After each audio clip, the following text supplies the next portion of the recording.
मागील अनेक दिवसांपासून शेतकऱ्यांना सर्वसामान्यांना पावसाची प्रतीक्षा लागलेली होती। मात्र मृग नक्षत्र काहीसा पाऊस बसला, त्यानंतर आणखी पाऊस पाहिजे तसा आलेला नव्हता। आज मात्र पावसाने हजेरी लावली आहे। वर्धा जिल्ह्याच्या वेगवेगळ्या भागामध्ये जोरदार पाऊस झालेला आहे। सकाळच्या सुमारास पावसाला सुरुवात झाली।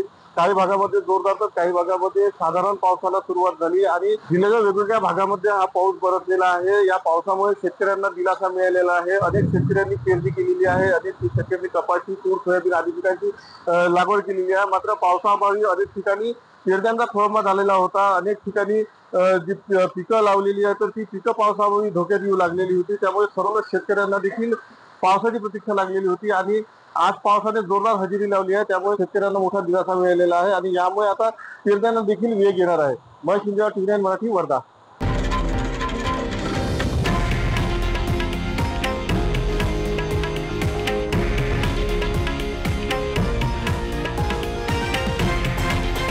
हे आहे देशातील नंबर 1 न्यूज नेटवर्क आणि आपण पाहत आहात TV9 मराठी, एकमेव।